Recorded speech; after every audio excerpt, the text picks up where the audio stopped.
How is it possible that a vain and ambitious knight, a dreamer of military glory and worldly conquests, severely wounded in battle, could transform during a long convalescence into one of the greatest saints in the history of the Church and the founder of one of its most influential orders?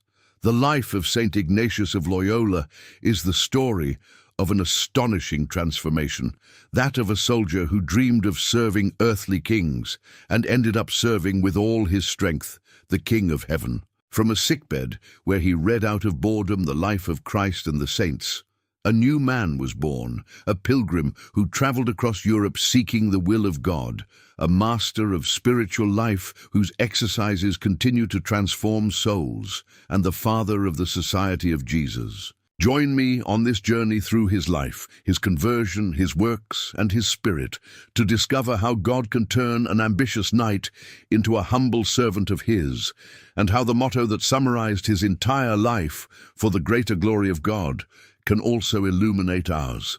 Saint Ignatius of Loyola was born around the year 1491 in the castle of Loyola, in the Basque country, in northern Spain. It was a land of green mountains, deep valleys, and strong people, with a profound Christian tradition and a strong sense of honor and loyalty. In that environment, marked by faith and the values of chivalry, came into the world one who would become one of the great saints of the Church. His given name was Inigo, and only later would he adopt the name Ignacio. The House of Loyola was a family of Basque nobility, of illustrious lineage, and of some importance in its region. The Loyola family were lords of lands and vassals, related to other noble houses, and enjoyed the prestige appropriate to their condition. In that family, the values of nobility of the time were cultivated: honor, loyalty to the king, valor in arms, but also the Christian faith that permeated the lives of those people. The young Inigo grew up in an environment of nobility and faith. The Basque country at that time was a land of borders and wars, close to France, during a period of conflicts between kingdoms. The noblemen trained for military service and for the court, and the chivalric ideals shaped the lives and aspirations of the young. Inigo was raised in this world, dreaming, like many other young men of his status, of military glory, honor, and the feats worthy of a knight. His heart was set in those years on worldly matters. However, the House of Loyola was not foreign to faith. Like every noble family of that time and place, the Loyola family lived their Christianity, and in their home, prayer and religious practices were never lacking. The young Inigo received a Christian education, although in his youth, faith did not occupy the center of his life, which was rather dominated by worldly ambitions. The seed of faith, sown in his childhood, remained in his soul and would later germinate in an admirable way. Situating Saint Ignatius in his land and home helps us understand his origins and the world in which he was formed. He had a great spirit, eager to undertake great enterprises, although at the time he directed them towards worldly ends. These qualities, later channeled towards God, would become the foundation of his holiness. God sees into the heart, and in that ambitious young man, he already saw the future saint who one day would serve his glory. The page and courtier Inigo, with his vanity and dreams of glory, is the image of the worldly man who has yet to discover the true meaning of his life. He lived for the world, for honor, for fame, without suspecting that God had reserved for him a very different destiny. But those very same longings for greatness, that desire to undertake great things, would one day be transformed by grace into a burning desire to serve God. And the instrument of this transformation would, providentially, be the military life to which Ignatius would fully turn. Over time, Ignatius fully embraced military life, taking on the career of arms appropriate for a knight of his standing. He served as a soldier in the service of the kingdom, participating in the military endeavors of his time. The life of a soldier, with its discipline, valor, and thirst for glory, matched Ignatius's dreams, as he aspired to distinguish himself on the battlefield and earn honor through his deeds of arms. Thus, he became a man of war, brave and ambitious. As a soldier, Ignatius was distinguished by his courage and sense of honor. He was daring in combat, zealous for his reputation, willing to risk his life for glory and loyalty to his king and lords. Honor was for him a supreme value, and he was willing to do anything to defend it. This passion for honor, so characteristic of the chivalry of his time, shaped his character and decisions. Ignatius was, in those years, a brave and proud knight, devoted to the service of arms. Ignatius's military life unfolded during a time of wars and conflicts between kingdoms. Spain was then facing France, and the northern borders near the Basque country were the scene of battles. Ignatius participated in those military endeavors, putting his courage and skill at the service of the crown. His life was that of a soldier of his time, devoted to war, honor, and the glory of arms, without suspecting the turn his existence was about to take. In those years, Ignatius's faith, although present, did not occupy the center of his life. He was a Christian, like all the men of his time and land, but his heart was set on worldly things: honor, fame, military glory. Religion was for him more an inherited custom than a deep and lived conviction. He lived, like many, practically distant from God, though he did not deny him, absorbed in his earthly ambitions. God, however, was waiting for him and was preparing to meet him in the most unexpected way. The soldier Ignatius, brave, proud, and ambitious, devoted to honor and arms, represents the man who lives for the world without yet having discovered God. But divine providence had other plans for him. On the battlefield, where Ignatius sought glory, God was waiting to wound him, not for his ruin but for his salvation. For it was precisely a war wound that would change the course of his life. And that decisive wound would be received in the defense of the city of Pamplona. In May of the year 1521, Ignatius of Loyola was in the city of Pamplona, which was being besieged by French troops. Although the situation was desperate and many advised surrender, Ignatius, driven by his sense of honor and knightly valor, encouraged the defenders to resist. He preferred to die fighting rather than surrender, faithful to the ideals of chivalry. That day, his courage would lead him to a decisive moment in his life. During the combat, while Ignatius defended the fortress, a cannonball struck his legs, severely injuring one and wounding the other. He fell to the ground, and with him fell the resistance of the defenders, who soon after surrendered. That cannonball, which ended Ignatius's military dreams, would, unbeknownst to him, be the instrument that God would use to change the course of his life. The wound in Pamplona was the beginning of his conversion. The French, admiring Inigo's bravery, treated him with courtesy, and after attending to him, sent him back to his home in Loyola to recover. The journey was arduous, as his leg, poorly treated, had to be operated on again in Loyola. At a time without anesthesia, enduring excruciating pain that Inigo bore with fortitude.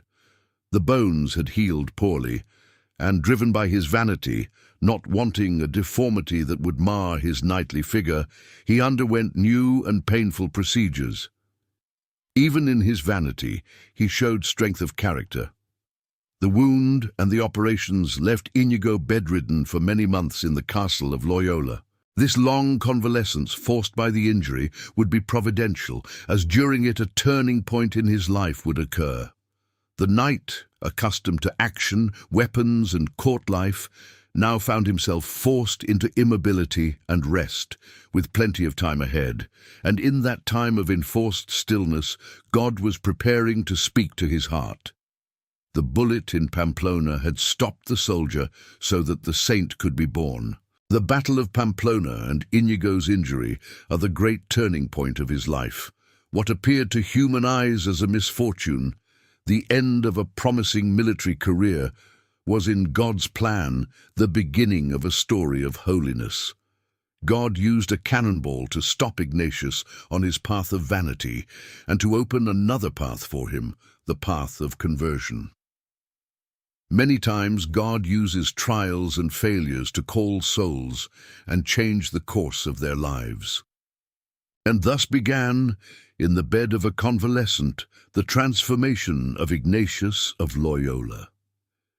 Lying in a bed in the castle of Loyola, with a broken leg and enduring painful treatments, Ignatius had to spend long months of convalescence and enforced rest.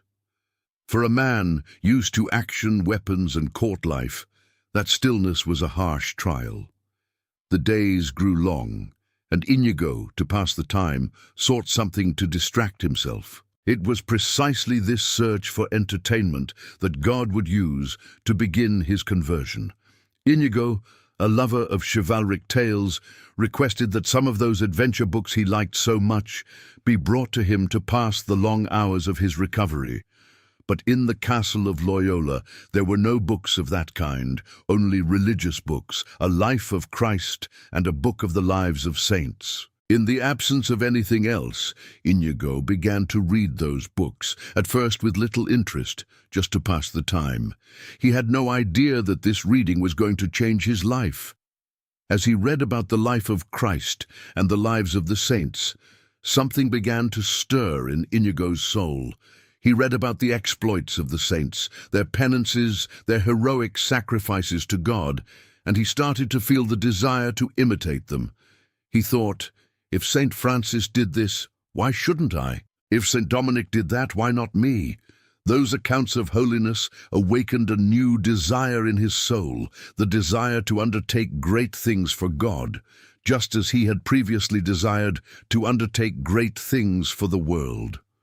But alongside these spiritual thoughts, the ancient worldly thoughts continued to come to his mind. His dreams of military glory, his ambitions, his romances, the exploits with which he had dreamed of serving the great ones of the world. Inigo thus alternated between two kinds of thoughts. Some, the worldly ones, that spoke to him of honor and earthly glory. Others, the spiritual ones that spoke to him of imitating Christ and the saints. In his soul, a battle was being fought between these two types of thoughts and desires. Loyola's long convalescence was, therefore, the setting for the beginning of Inigo's conversion. God used a war wound and some religious books, read in the absence of anything else, to start transforming his soul. What had begun as a mere pastime was turning into the beginning of a new life. And in that inner battle between worldly and spiritual thoughts, Inigo was about to make a decisive discovery that would mark all his future spirituality, the discernment of spirits. But before that, it is important to pause on those books that transformed his soul. The two books that Inigo read during his convalescence, in the absence of the tales of chivalry he longed for, were the providential instruments of his conversion. The first was a life of Christ, which presented in a devout and detailed manner the life, passion, and teachings of the Lord. The second was a book of lives of saints, a collection of stories of the saints of the Church, highlighting their virtues, penances, and spiritual feats. Those books, read with increasing attention, began to open Inigo's soul to grace. The life of Christ placed before Inigo's eyes the figure of the Lord, his humility, his poverty, his love, his surrender even to death on the cross. Contemplating Christ, Inigo began to feel drawn to him, to desire to know and love him, to consider the possibility of following and serving him. The figure of Jesus presented in that book exerted an increasing attraction on his soul, very different from that of his old worldly idols. Christ was beginning to conquer the knight's heart. The lives of the saints, for their part, showed Inigo the example of men and women who had left everything for Christ, who had embraced poverty, penance, and heroic dedication to God. Ignatius, who was a man of great ambitions, felt challenged by those examples. If those saints had been capable of such feats for God, why should he not be? His entrepreneurial spirit, once directed towards worldly glory, began to turn towards the glory of God and towards holiness. It is admirable to see how God uses readings to transform souls. Those books, read by Inigo in the absence of anything else, changed the course of his life. The reading of the life of Christ and the saints planted in his soul the desire for holiness and showed him a new ideal, much greater than that of military glory. Written words, when they are good and holy, have immense power to touch hearts and lead them towards God. The conversion of Inigo began with a reading. The books that transformed Inigo's soul remind us of the importance of good readings in spiritual life. The reading of the life of Christ, of the saints, and of the books that nourish faith can be, as it was for Inigo, an instrument of conversion and growth. Inigo, who had fed his imagination with tales of worldly chivalry, now nourished it with the life of Christ and the saints, and his soul was transformed.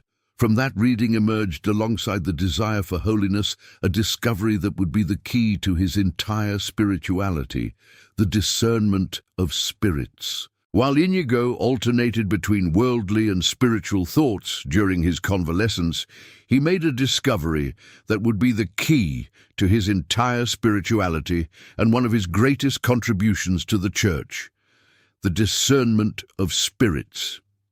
Inigo observed that although both types of thoughts were initially pleasant to him, they left very different effects on his soul, and he learned to read in those effects the voice of God and that of the enemy.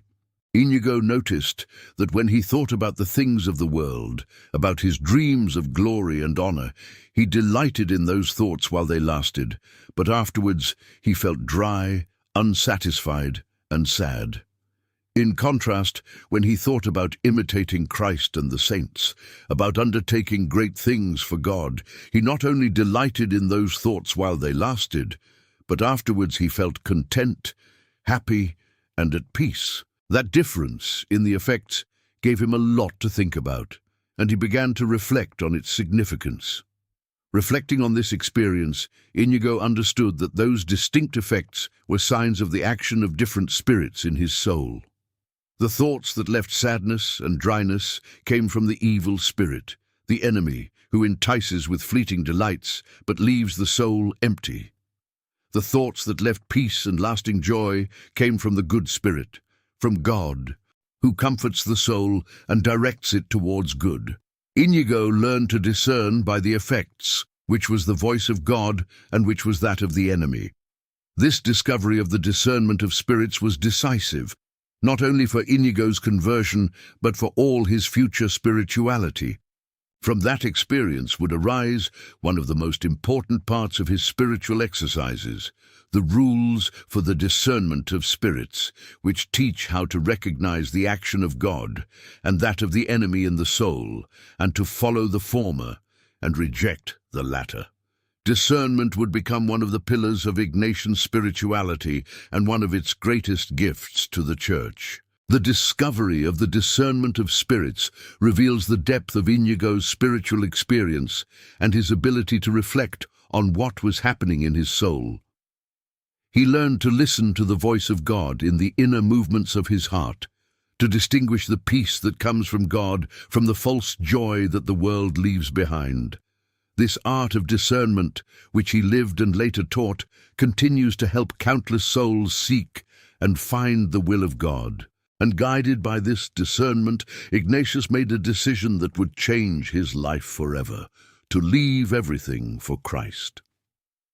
As his convalescence progressed and his soul's attraction to Christ and the saints grew, Inigo matured a profound decision: to leave the world and dedicate himself entirely to God.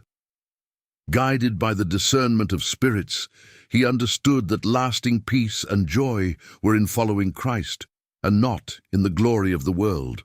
And he decided to change his life, abandon his worldly ambitions, and dedicate himself to the service of God. That decision represented a radical break with his previous life. Inigo renounced his dreams of military glory, his career, his position, and the vanities of the world, to embrace a life of poverty, penance, and devotion to God. The ambitious knight became a pilgrim of Christ. The king's soldier turned into a soldier of God. It was a complete conversion, a total turnaround in his life, the result of the grace that had worked within him during the months of convalescence. Inigo's desires, once transformed, retained their greatness, but changed in their object. The man who had dreamed of great feats in the world now dreamed of great feats for God. His entrepreneurial spirit, his thirst for glory, his capacity for dedication, all were now directed towards Christ. He wished to imitate the saints, do penance, pilgrimage to the Holy Land, and serve God with all his strength. The same force that had previously drawn him to the world was now drawing him towards God. Grace had not destroyed his nature, but rather transformed and elevated it. Inigo's decision was not the result of a fleeting enthusiasm, but rather a profound conviction, matured through prayer and discernment. And once taken, he held it firmly, despite the difficulties and resistances he would encounter. His family, seeing the change, tried to dissuade him, fearing he would give up a promising future, but Inigo remained steadfast in his purpose.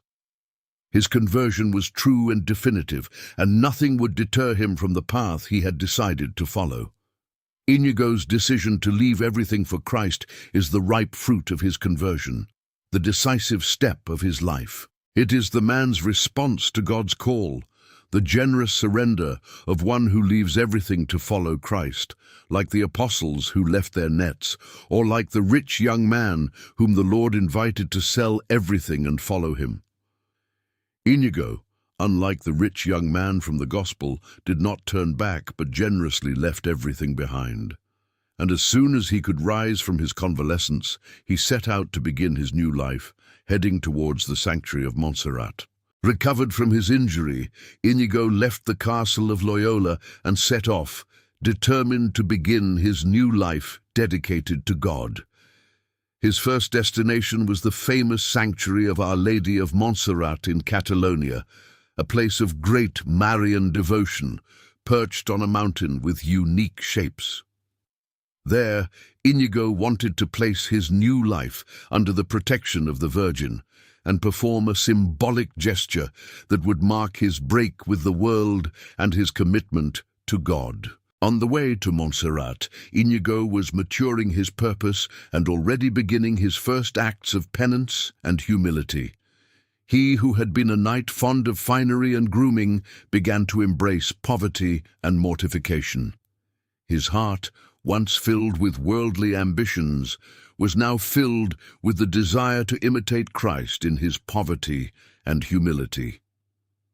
The journey to Montserrat was already a path of conversion, a pilgrimage towards the new life he had decided to embrace. Upon arriving at Montserrat, Ignatius made a general confession of his entire life, which we will discuss in the next chapter, and performed a gesture rich in chivalric and spiritual symbolism, the offering of alms before the image of the Virgin. According to the custom of knights who kept vigil over their arms the night before being knighted, Inigo spent the night in prayer before the image of Our Lady of Montserrat. But now he was not keeping vigil over his arms to be knighted in the world, but to consecrate himself as a knight of Christ and his mother. In that vigil of arms, Inigo performed a gesture of great significance. He hung his sword and dagger before the altar of the Virgin, thus renouncing the arms of the world and his life as a soldier. The knight who had defended Pamplona with arms was now laying down his weapons at the feet of the Virgin, as a sign of his break with military life and his dedication to God. That gesture symbolized the transition from worldly chivalry to spiritual chivalry, from serving the King of the earth to serving the King of heaven. The act of Inigo laying down his arms before the Virgin of Montserrat is one of the most beautiful and symbolic scenes of his conversion. In it, the knight lays aside his worldly weapons and dedicates himself to the service of Christ under the protection of the Virgin. It is the gesture of someone who leaves one life behind to begin another, who exchanges the service of the world for the service of God. Montserrat thus marked the official beginning of Inigo's new life, and that consecration was preceded and sealed by a fundamental sacrament, the general confession of his entire life. In Montserrat, before the Vigil of Arms, Inigo performed a significant act in his conversion, a general confession of his entire life. He carefully prepared for 3 days, examining his conscience and recalling the sins of his past years, and then he confessed them in writing to a priest. That general confession was for Inigo a moment of deep purification, in which he laid before God his entire previous life, with its sins and vanities, in order to receive forgiveness and start anew. The general confession is a very beneficial spiritual practice in which one reviews and confesses their entire past life, or a long period of it, to achieve greater purification and a fresh start. Inigo, who was embarking on a new life, wanted to begin it with this deep purification, definitively leaving behind his life of sin and vanity. That confession marked the transition from the old man to the new man, the sacramental break with his past, and the beginning of his life of devotion to God. After the confession and the Vigil of Arms, Inigo performed another symbolic gesture of his conversion, the change of garments. He stripped off his rich knightly attire, befitting his noble status, and gave it to a poor man. In its place, he dressed in a coarse pilgrim's robe, a humble tunic, and took a staff and a gourd, the attributes of a pilgrim. The rich and elegant knight thus became outwardly as well a poor pilgrim of Christ, stripped of the fineries of the world. This change of garments visibly expressed the inner transformation that had taken place in Ignatius. By shedding his rich clothes and donning the rough cloak of the poor, he demonstrated his renunciation of the riches and honors of the world and his embrace of the poverty of Christ. Like Saint Francis of Assisi, who had stripped himself of his garments to follow Christ in poverty, Inigo stripped himself of his own for the same purpose. The poor dress of the pilgrim would henceforth be the sign of his new condition. The general confession and the change of garments complete the scene of Inigo's conversion at Montserrat. In them, the knight purifies himself of his past life and dresses in the poverty of Christ, beginning his new life as a pilgrim and penitent. These gestures, filled with symbolism, mark the definitive break with the world and the beginning of total surrender to God. From Montserrat, Inigo, now a poor pilgrim, would head to a nearby town called Manresa, where he would experience one of the most decisive stages of his spiritual life.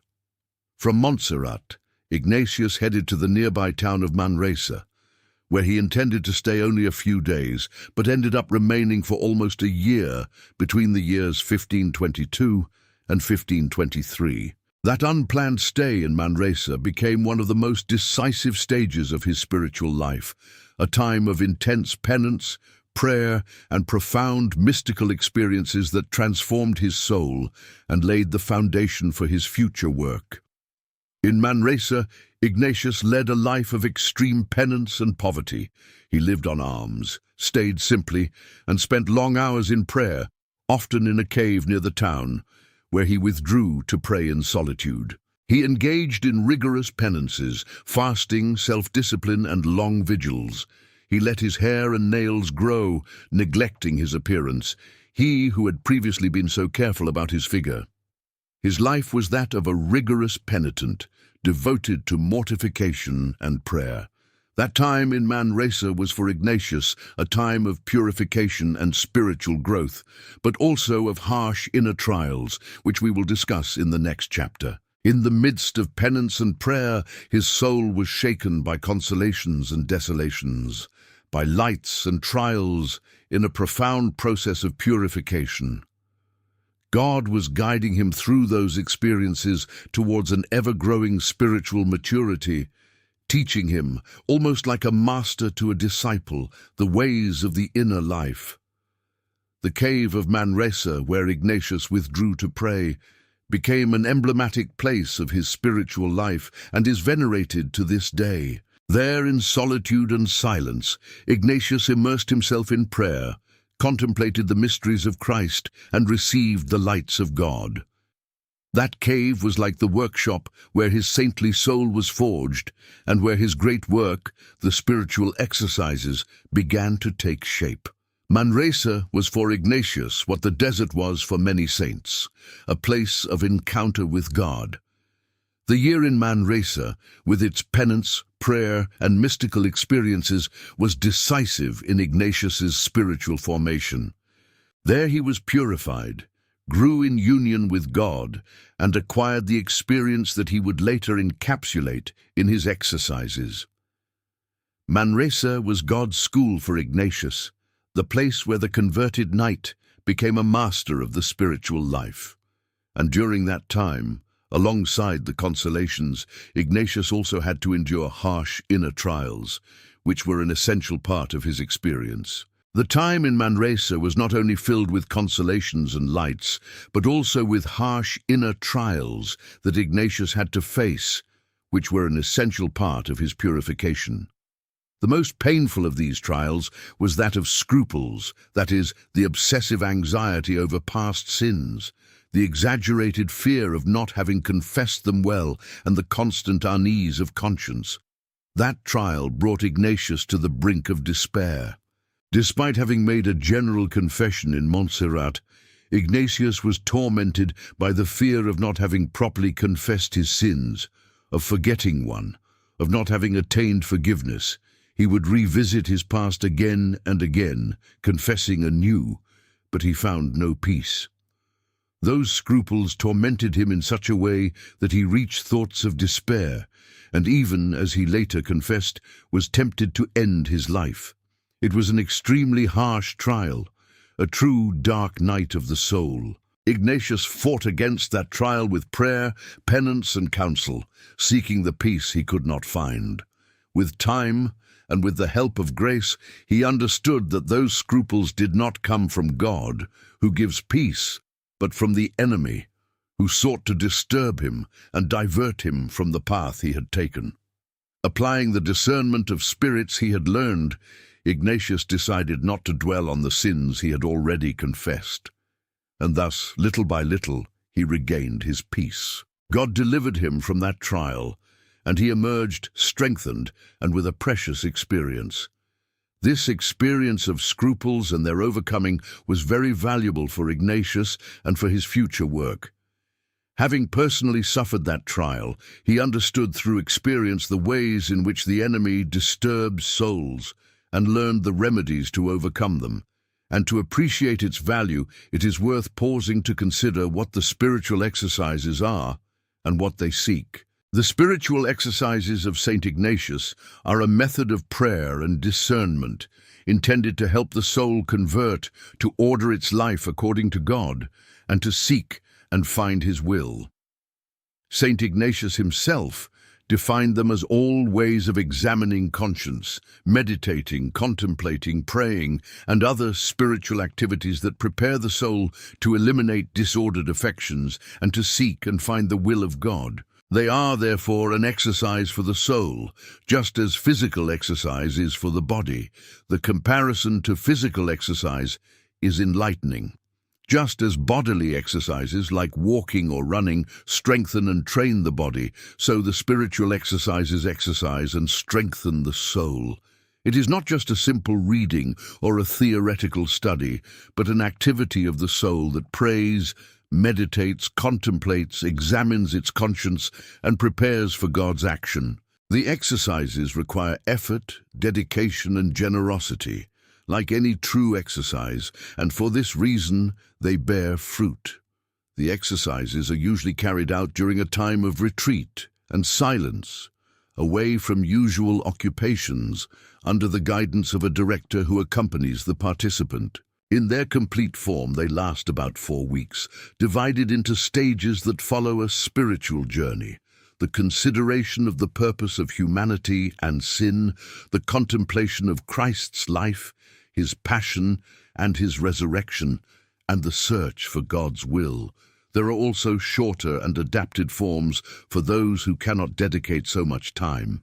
The purpose of the exercises is conversion and the reform of life, the ordering of existence according to God, and the discernment of His will. Through them, the soul is purified of its disordered affections, becomes more united to Christ by contemplating His life, and seeks to know and embrace God's will for it.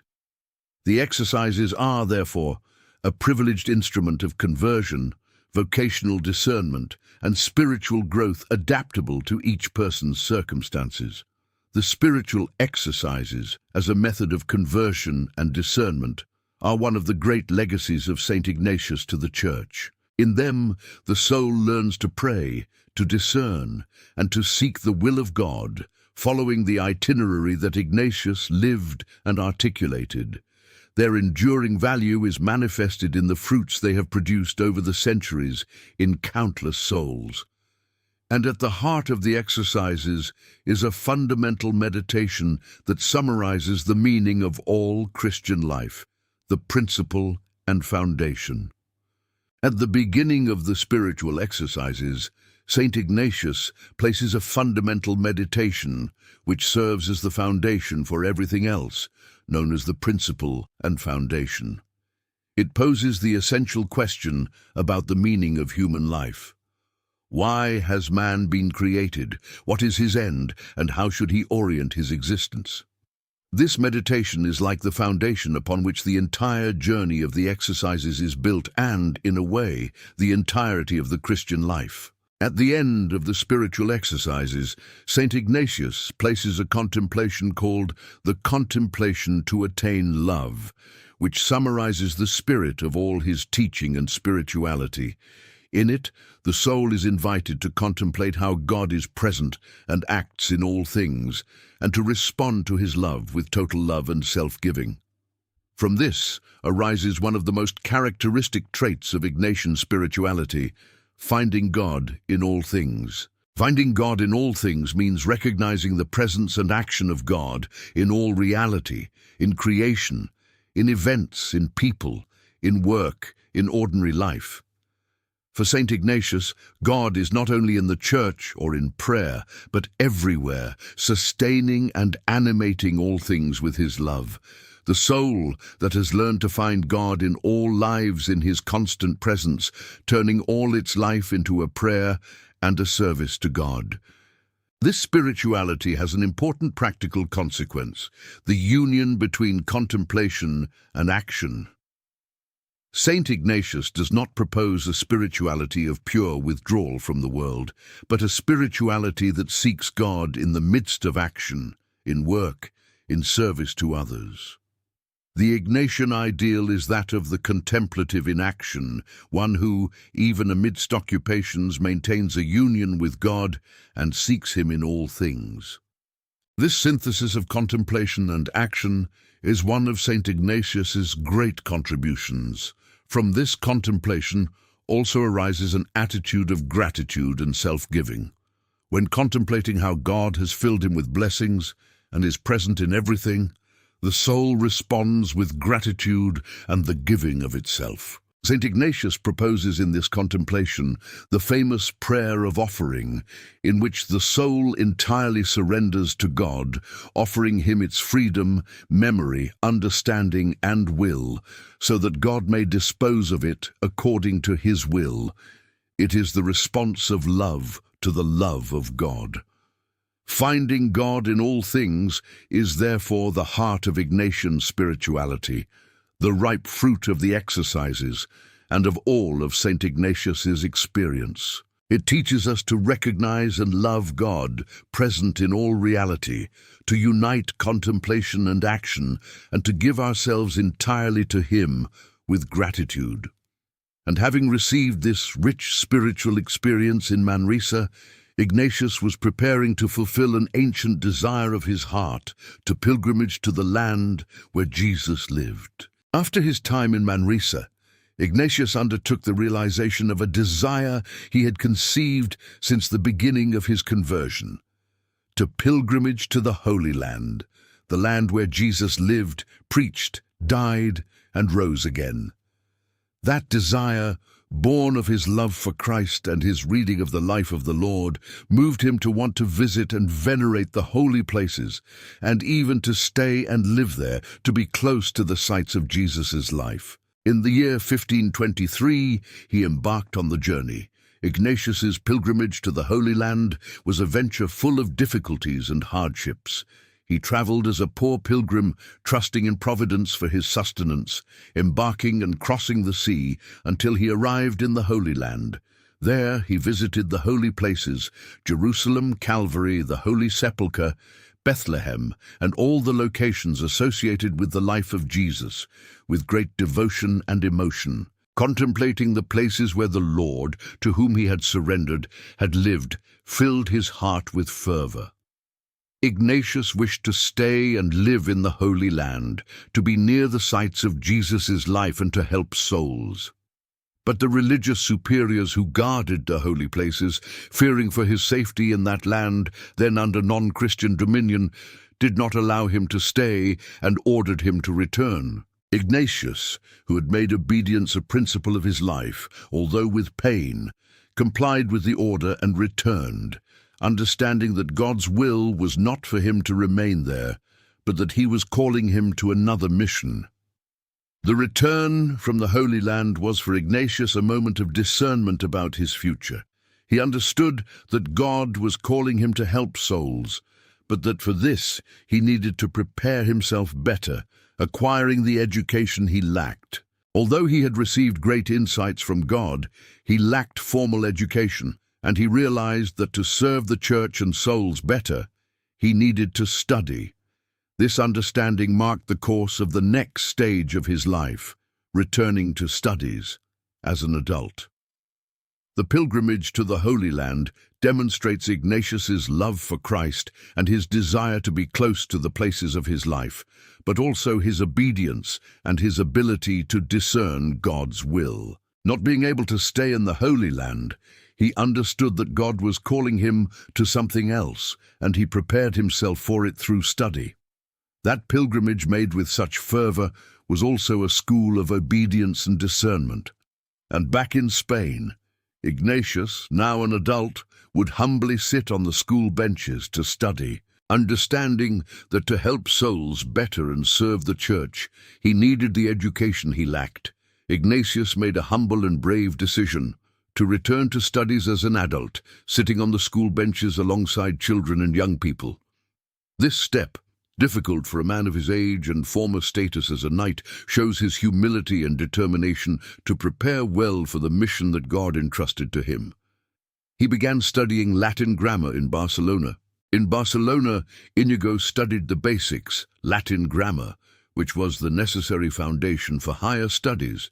It must not have been easy for an adult man, an old knight, to sit down and learn the basics alongside young boys. But Inigo did so with humility, driven by his desire to serve God. In addition to studying, he continued to lead a life of prayer, penance, and apostolate, helping souls and giving the exercises to those who wished for them. His apostolic zeal did not rest. From Barcelona, Inigo moved to the University of Alcalá, and then to the University of Salamanca, important centers of study in Spain at that time, to continue his education. At these universities, he continued his studies, but also pursued his apostolate, gathering people to talk to them about the things of God, giving them the exercises, and encouraging them to convert. This apostolate, exercised by a man without official authorization or complete theological training, began to draw the attention of ecclesiastical authorities. During those years of study, Inigo also gathered around him some companions who shared his ideals, although these early groups did not solidify as they would later in Paris. His life was a combination of study, prayer, penance, and apostolate amidst difficulties and poverty. Inigo persevered in his intention to prepare himself to serve God and souls, without allowing himself to be discouraged by the challenges or the suspicions that his way of acting was beginning to provoke. The return of Inigo to his studies, now as an adult and with humility, demonstrates his determination to prepare well for his mission and his willingness to do whatever is necessary, no matter how costly it may be. He was not content with the insights received from God, but also wanted to acquire the necessary human training to better serve the Church. His example teaches the value of preparation and study in the service of the apostolate. But his apostolate, practiced without the proper authorizations, attracted the attention and suspicions of the Inquisition, which examined his doctrine and conduct.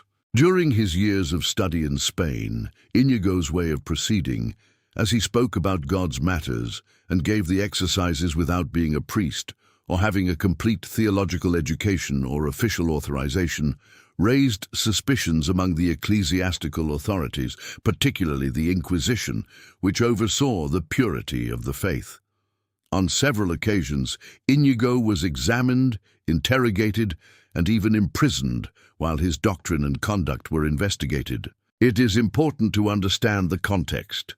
These were times of great concern for the orthodoxy of the faith, during which various suspicious groups and doctrines had emerged, and the Church was zealously guarding against errors.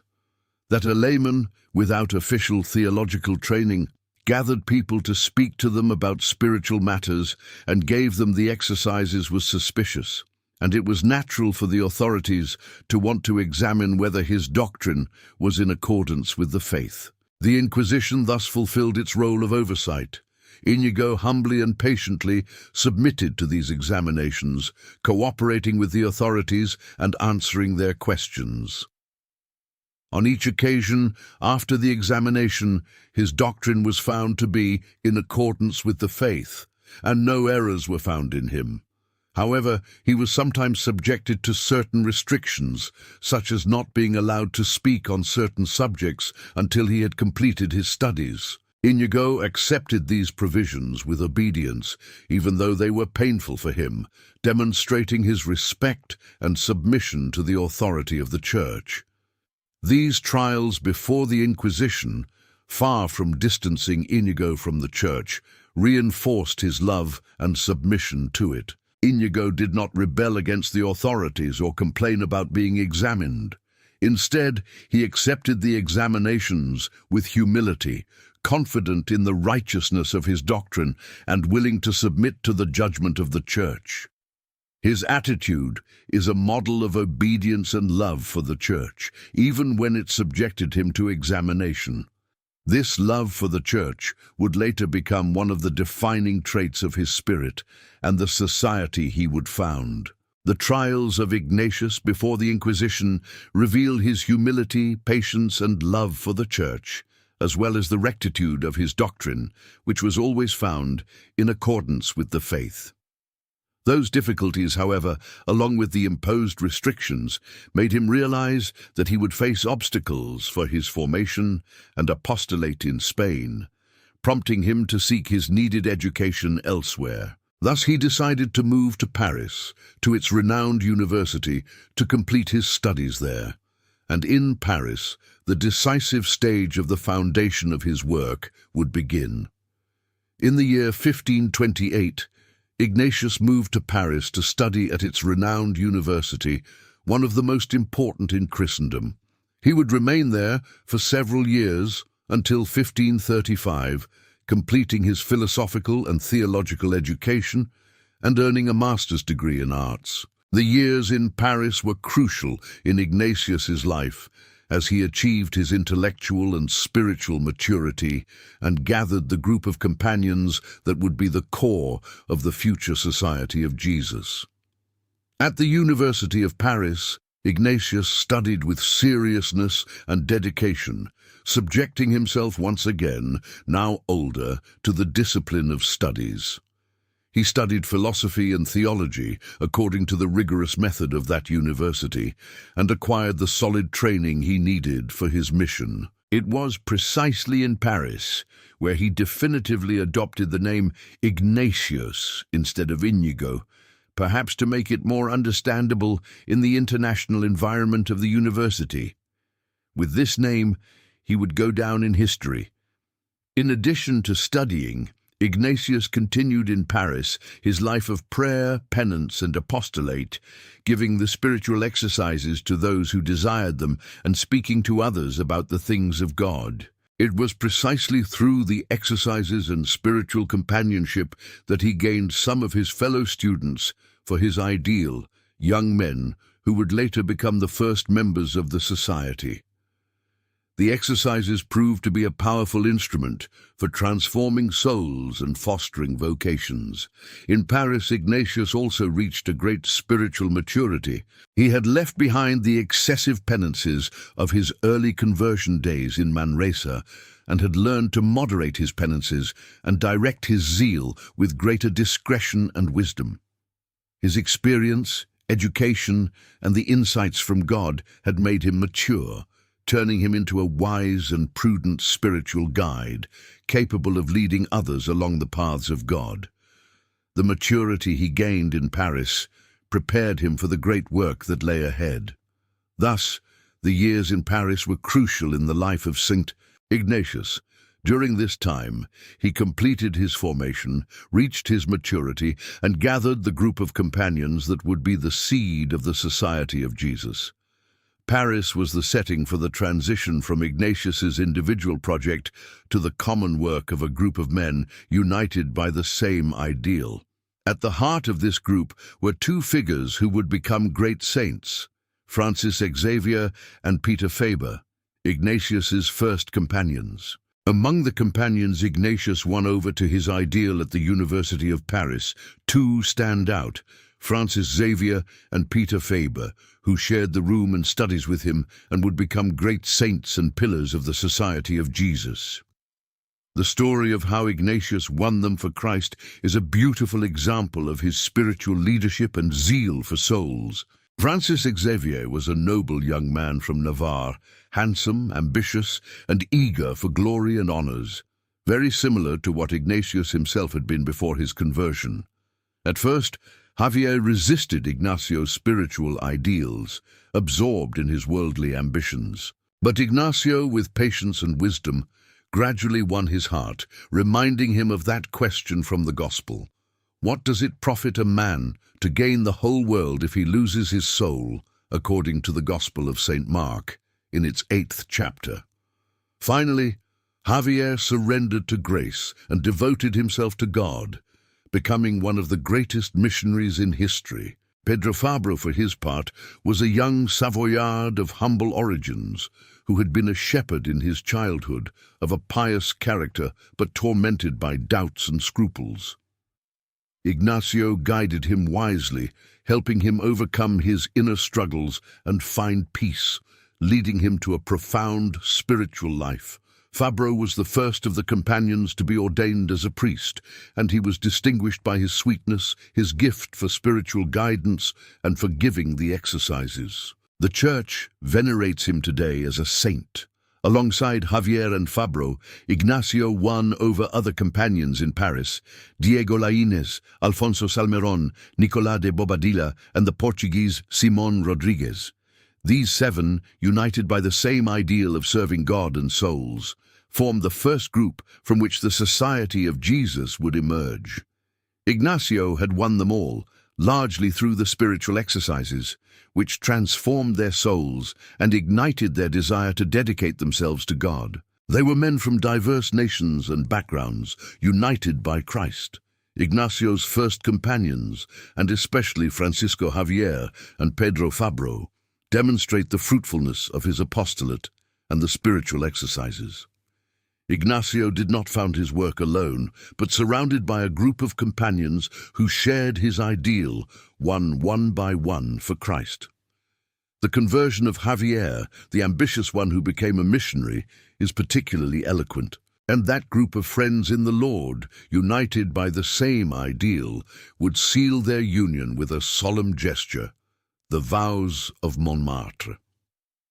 On August 15th, 1534, the feast of the Assumption of the Virgin Mary, Ignacio and his 6 first companions gathered in a chapel in the Montmartre neighborhood of Paris, where they sealed their union and purpose with solemn vows. That act, known as the Vows of Montmartre, is considered the founding moment of the group from which the Society of Jesus would arise.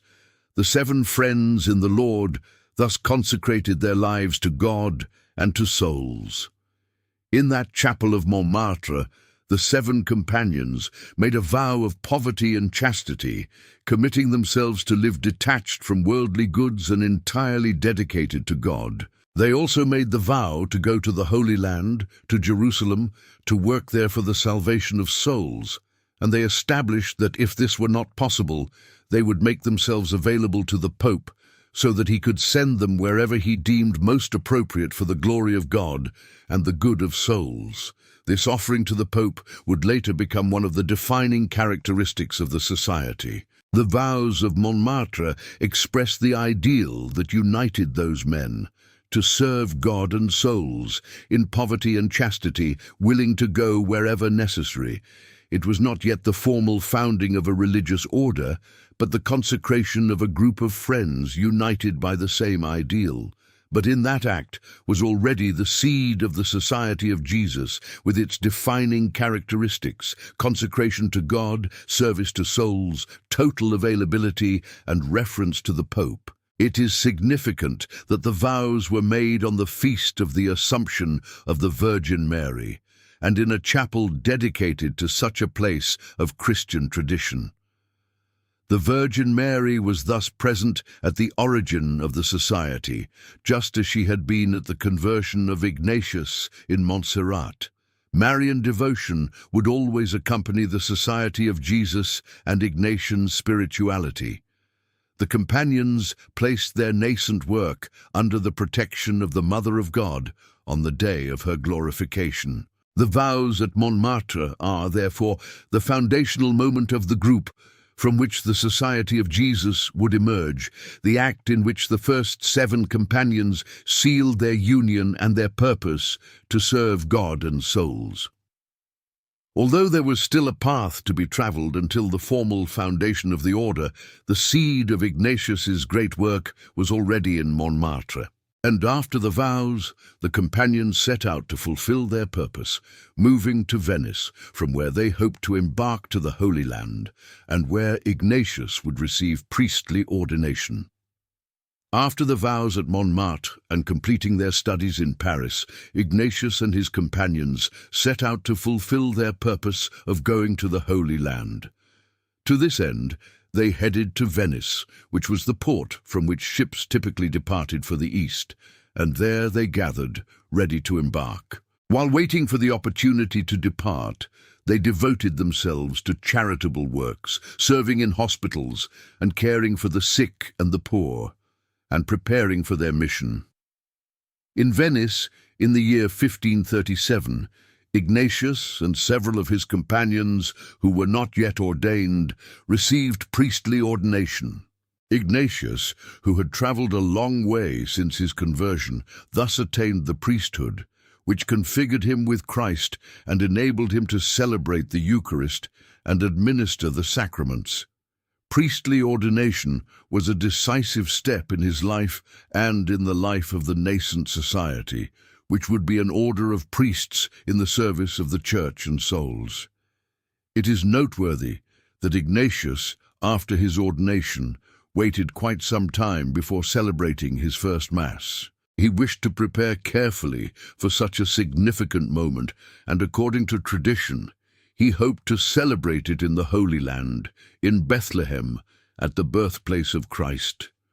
As circumstances did not allow him to go to the Holy Land, he ended up celebrating his first Mass in Rome after a long preparation. His reverence for the mystery of the Eucharist was evident in that desire to prepare carefully. The project of going to the Holy Land, however, could not be realized. Political circumstances and the wars of the time prevented the crossing, and the companions waited in vain for the opportunity to embark. Understanding that it was not God's will for them to go to the Holy Land, and in accordance with what they had foreseen in their vows, they decided to place themselves at the disposal of the Pope, so that he could send them wherever he deemed most appropriate. Thus, the path was oriented towards Rome, towards the Vicar of Christ. The transfer to Venice, the priestly ordination, and the impossibility of going to the Holy Land mark a transitional stage in the lives of Ignatius and his companions. God was guiding their steps, not towards Jerusalem, as they had desired, but towards Rome, towards the service of the Pope and the Universal Church. And on the way to Rome, near the city, in a place called La Storta, Ignatius would receive a vision that would confirm his mission and mark the definitive course of the society. On the way to Rome, in the year 1537, as he was approaching the city, Ignatius stopped to pray in a small chapel in a place called La Storta, on the outskirts of Rome. There, he received a vision that would be decisive for him and for the society, confirming the direction that God wanted to give to his work. That vision of La Storta is one of the culminating moments in the spiritual life of Saint Ignatius. According to Ignatius's testimony, in that chapel at La Storta, he had a mystical experience in which he saw God the Father and Christ carrying the cross, and felt that the Father was uniting him with his Son, placing him by his side. According to tradition, Ignatius felt that God the Father told him he would be favorable to him in Rome, and that Christ, carrying the cross, was taking him on as his servant. Ignatius understood that God was placing him alongside Christ to serve him and to follow him in carrying the cross. This vision had a profound significance for Ignatius and for the society. In it, Ignatius felt confirmed in his mission, placed by the Father alongside Christ to serve him. The experience reinforced his desire for the society to bear the name of Jesus, as he felt called to be a companion and servant of Christ. This is partly where the name Society of Jesus comes from, meaning the group of those who wish to be companions of Jesus, his servants under his banner. The vision of La Storta expresses the heart of Ignatian spirituality, the desire to serve Christ, to follow him in carrying the cross, to be alongside him. Ignatius did not seek personal glory, but sought to serve Christ and to fight under his banner. The Father's promise to be favorable to him in Rome also directed the mission of the society towards the service of the Church and the Pope at the heart of Christendom. La Storta confirmed and sealed the course of Ignatius's work. The vision of La Storta is therefore one of the fundamental mystical experiences of Saint Ignatius, which confirmed his mission and charted the course of the Society of Jesus. In it, Ignatius was placed by the Father alongside Christ to serve him and follow him in carrying the cross, and he received the promise that God would be favorable to him in Rome.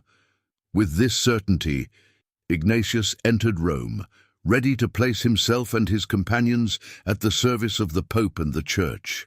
And in Rome, the first fathers would deliberate on the future of their group, taking the decisive step towards the foundation of the society. Upon arriving in Rome, Ignatius and his companions made themselves available to the Pope and began to work in various apostolic and charitable endeavors. They preached, conducted the exercises, taught doctrine, and served the poor and the sick. Their zeal and virtue began to bear fruit and earn them the appreciation of many, although, as often happens, they also sparked opposition and slander, which Ignatius faced with patience, and from which he emerged with his good name confirmed. At that time, the companions raised a crucial question for their future. Now that they could not go to the Holy Land and would be dispersed to various places as sent by the Pope, should they remain united as one body, forming a new religious order, or should they dissolve once their common mission was accomplished? This question was subject to long and careful deliberation, which the first fathers conducted with prayer and discernment, seeking the will of God. The deliberation of the first fathers was an example of communal discernment, carried out with prayer, reflection, and freedom. They considered the reasons for and against constituting themselves as a religious order, weighed the pros and cons, and above all, sought the will of God. Finally, they concluded that God wanted them to remain united, forming one body, a new religious order to better serve the church and souls. They also decided to add to the vows of poverty and chastity the vow of obedience, and to formally constitute themselves as an order. One of the important decisions of that deliberation was to add a special vow of obedience to the Pope, by which the members of the society committed themselves to go wherever the Pope sent them for the service of the Church. This vow expressed the company's total availability to the service of the Vicar of Christ and the universal Church, and it would become one of its most characteristic features. Thus, the company was born as an order at the service of the Pope, ready to go wherever necessary for the good of souls. The deliberation of the first fathers in Rome was the decisive step towards the formal foundation of the Society of Jesus. In this, the companions, through discernment and prayer, understood that God wanted them to remain united as a new religious order in the service of the Church. With this decision, they prepared to request the Pope's approval for their new order. That approval would come, sealing the official birth of the Society of Jesus. Once the first fathers decided to establish themselves as a new religious order, they drafted an initial outline of their way of life and presented it to the Pope for approval. The Pope at that time, Paul III, examined the project, and after study and favorable judgment, approved the new order through an official document in the year 1540. With this papal approval, the Society of Jesus was officially founded and recognized by the Church. The approval of the Society of Jesus by Paul III on September 27th in the year 1540 is the official date of the order's foundation. From that moment on, the Society of Jesus existed as a religious order recognized by the Church, with its own way of life and its purpose of serving God and souls under obedience to the Pope. The work that had emerged from the conversion of a wounded knight in Pamplona became an order of the universal Church. The Society of Jesus was born with specific characteristics that distinguished it from other orders. It was an order of clerics dedicated to active apostolate, preaching, teaching, administering sacraments and missions, rather than to the monastic life of choir and cloister. It was marked by great availability and mobility, ready to go wherever necessary for the good of souls. It was especially linked to the Pope through a special vow of obedience in the service of the universal Church. The name of the order, Society of Jesus, expressed its ideal: to be companions of Jesus, his servants, soldiers under his banner. This name, inspired in part by the vision of La Storta, manifested that the order did not bear the name of its founder, as others did, but the very name of Jesus, whom they sought to serve. They are imbued with a spirit of discretion and moderation, always seeking the greatest service to God and the good of souls, adapting to people and circumstances. Ignatius did not want to impose uniform rigor, but to orient everything towards the end of the company, with the necessary flexibility to serve better in each case. In the constitutions and in the spirit of the company, obedience occupies a central place. Ignatius wanted obedience to be a distinctive feature of the company, a prompt, generous, and total obedience to superiors and through them to God. In the famous letter on obedience, Ignatius outlined his doctrine on this virtue, presenting it as the sacrifice of one's own will and judgment for the love of God. For Ignatius, obedience was the safest path to fulfill God's will and for the good order of the company. Ignatius distinguished degrees of obedience: the obedience of execution, which fulfills what is commanded; the obedience of will, which desires what the superior wants; and the obedience of understanding, which judges what the superior commands as good. He proposed this obedience not as a servile submission, but as an act of love and faith, in which one sees Christ himself in the superior, to whom one obeys. Obedience, lived in this way, is a path of humility, self-denial, and union with the will of God. the constitutions and the doctrine of obedience are expressions of the spirit that Ignatius wanted to instill in the society. A spirit of service, availability, selflessness, and the search for God's will. Obedience, in particular, made the society an agile and available body, capable of going wherever necessary for the good of souls. This spirit of service and availability was summed up in a motto that expressed the soul of Ignatius's entire work: for the greater glory of God. The motto that encapsulates the spirit of Saint Ignatius and the Society of Jesus is a brief Latin phrase that translates as, "for the greater glory of God." This phrase, which Ignatius repeated and which became the motto of the Society, expresses the essence of his spirituality and all his work. To seek in everything, not just any good, but the greatest good, not just any glory of God, but His greatest glory. It is an expression of the desire to give God the most and the best. The motto contains a key word: greater. Ignatius was not satisfied with doing good.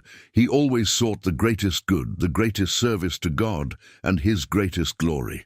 This pursuit of the most and the best, which the Ignatian tradition calls mages, meaning more, is a characteristic trait of his spirit. Ignatius wanted to give God everything he could, to serve Him as much as possible, and to always seek what contributed most to His glory and the good of souls. This desire for the greater glory of God guided all of Ignatius's decisions and works in the society. In every situation, the question was, what contributes most to the glory of God and the good of souls? And according to the answer, action was directed. This criterion gave the society great flexibility and availability, as it was not bound to fixed forms, but sought in each case the greatest service to God. The end, the greater glory of God, guided the choice of means.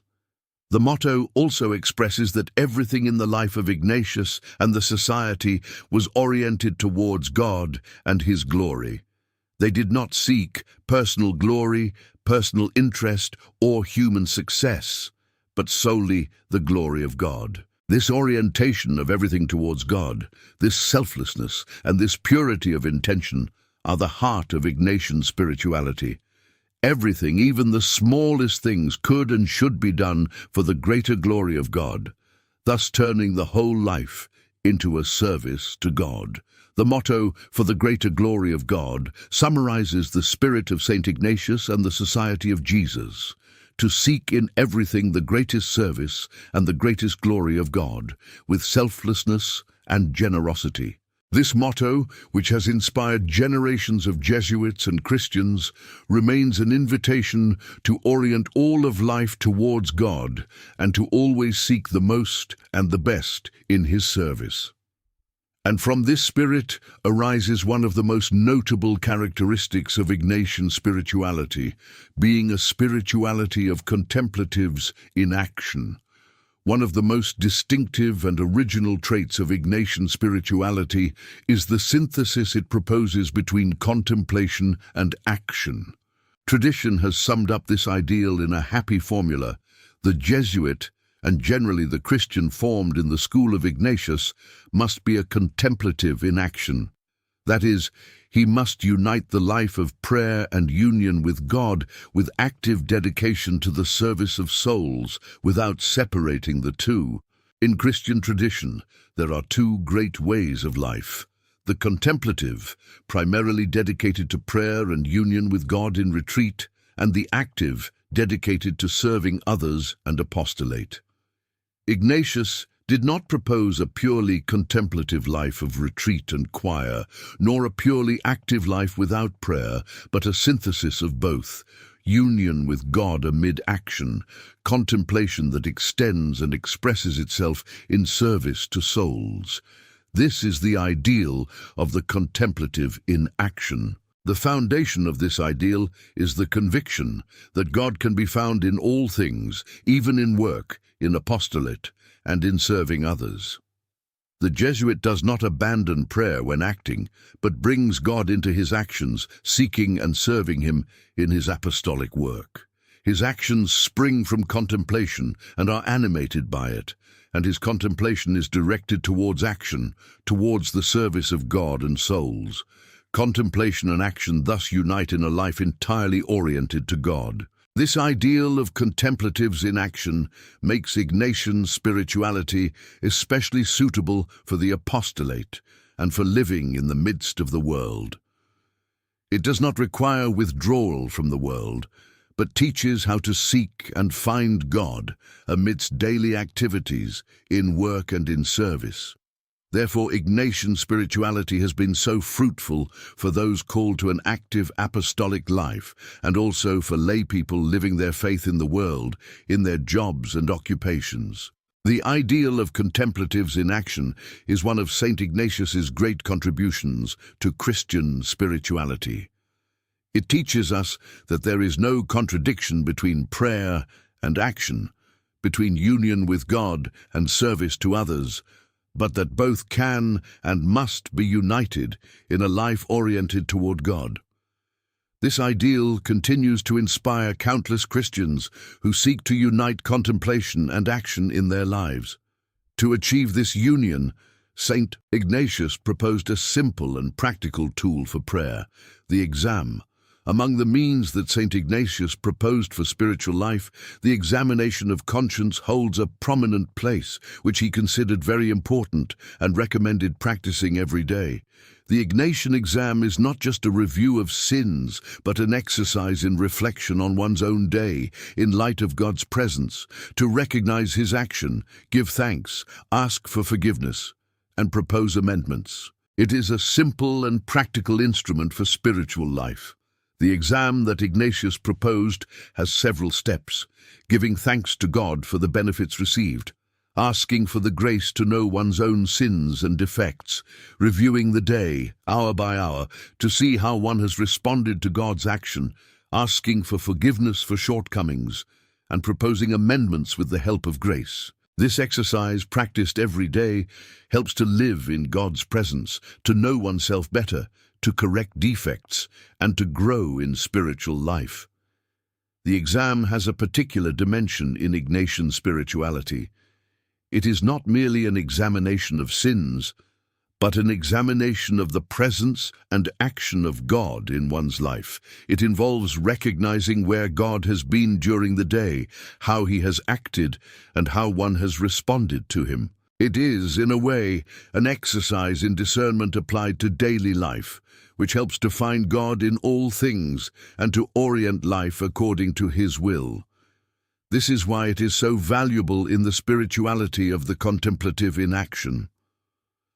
Alongside the exam, Saint Ignatius proposed various forms of prayer, especially the meditation and contemplation of the mysteries of Christ's life, as they appear in the exercises. Ignatian contemplation invites one to be present in the scenes of the gospel, to see, hear, and consider what the characters do and say, in order to know, love, and follow Christ better. It is an effective and practical prayer directed toward conversion and following the Lord. Imagination is put at the service of contemplating Christ. The exam and Ignatian prayer are simple and practical instruments for spiritual life, accessible to all, that help to live in God's presence, to know oneself, to discern, and to follow Christ. The daily exam, in particular, is a precious tool for finding God in everyday life and for growing in spiritual life. These means, proposed by Saint Ignatius, continue to help countless Christians. And all this rich spiritual heritage was directed in the society toward intense apostolic activity, where mission and education stood out in particular. The Society of Jesus, from its inception, was distinguished by its intense apostolic activity aimed at the service of God and souls. Among the works to which the Society dedicated itself, two hold a prominent place: missions and education. Saint Ignatius quickly understood the importance of these works for evangelization and for the good of the Church, and decisively directed the society toward them. Education became one of the main works of the Society of Jesus. Saint Ignatius understood the value of educating youth for the church and society, and began founding schools where young people were taught in the sciences and in faith. These schools multiplied rapidly, and the society became one of the great educational forces of the church. Centers of higher education were also founded, such as the Roman College, which would later give rise to a famous university, aimed at the formation of Jesuits and other students. Jesuit education was characterized by combining intellectual formation with training in faith and virtues, seeking to form cultured and Christian men capable of serving the church and society. Ignatius lived in a time of great religious divisions, when the unity of the church was threatened, and he wanted the society to be an instrument of fidelity and service to the church and its unity. This love for the church and this obedience to the Pope were not for Ignatius a servile submission, but an expression of his faith and love for Christ, present in his church. To see the church as the bride of Christ and the Pope as the vicar of Christ moved Ignatius to love and serve them with all fidelity. Obedience to the church was, for him, obedience to Christ himself, and service to the church was service to Christ. This ecclesial spirit is one of the most characteristic traits of Ignatian spirituality. Therefore, obedience to the Pope and service to the Church are distinguishing marks of Saint Ignatius and the Society of Jesus. Ignatius wanted his order to be a faithful instrument in the service of the Church and the Pope in a time of great challenges for the faith. This love and fidelity to the Church have characterized the Society throughout its history, and all of Ignatius's life, devoted to the service of God and the Church, was nearing its end, which would come in Rome, in the midst of his labors for the Society. Saint Ignatius of Loyola spent the last years of his life in Rome, governing the Society of Jesus, drafting the constitutions, directing the growing activity of the order, and maintaining correspondence with his sons scattered around the world. Despite his ailments and health weakened by the penances of his early years and the burdens of governance, he did not cease in his dedication to the service of God and the Society. His life was consumed in the work for the greater glory of God. Ignatius died in Rome on July 31st, 1556.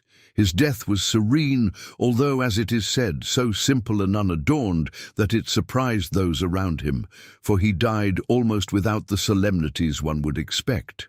The man who had founded a great order and had served the Church so much left this world with the same humility with which he had lived after his conversion, surrendering his soul to God, whom he had served with all his strength. Upon his death, Ignatius left behind a Society of Jesus already spread across various countries, with numerous members, schools and missions, and in full growth. The work that had originated from the conversion of a wounded knight had become one of the great orders of the Church, destined to yield countless fruits of holiness and apostolate. The mustard seed sown in Manresa and Paris had already grown into a great tree, which would continue to grow after the death of its founder. Ignatius's fame for holiness, already great in life, increased after his death, and the Church proceeded to examine his life, virtues, and miracles.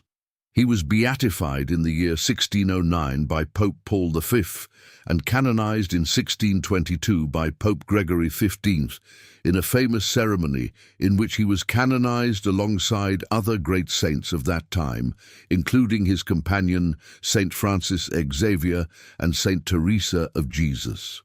The Church thus officially recognized the holiness of the founder of the Society.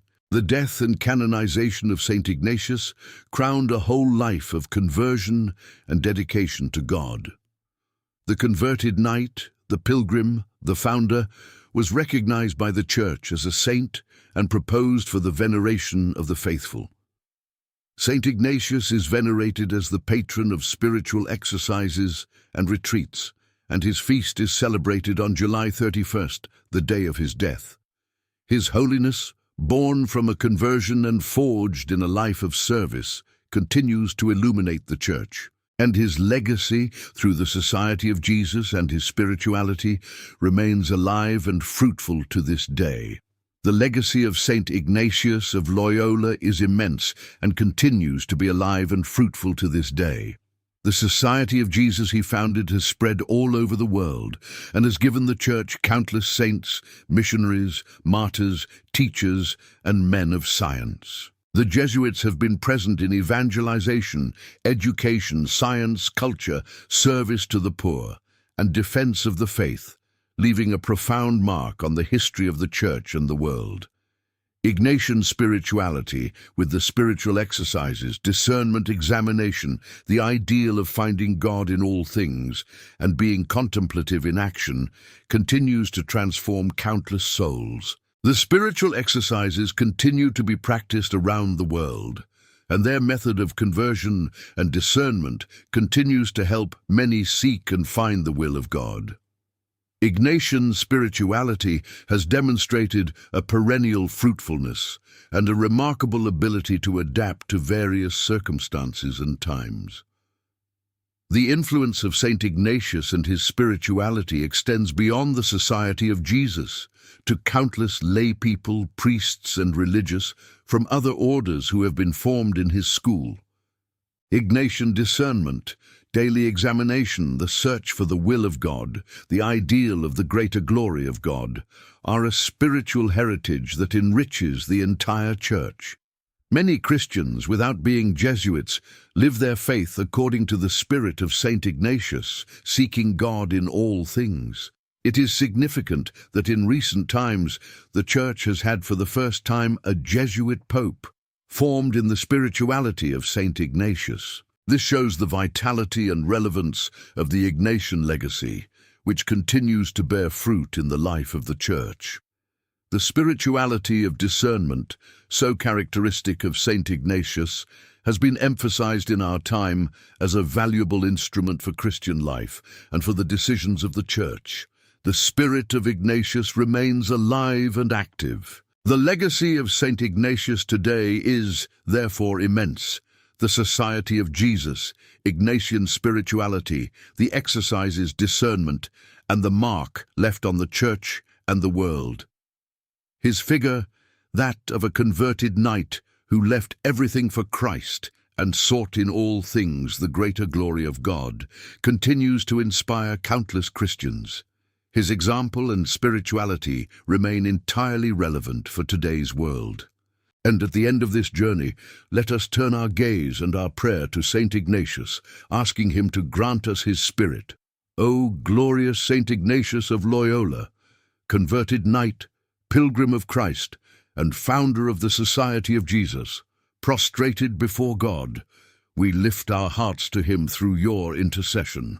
May we not seek our own glory or our own interest, but only the glory of God and the good of souls. May we always seek the highest and the best in his service, with generosity and selflessness, and may we love and serve the Church faithfully as you loved and served her.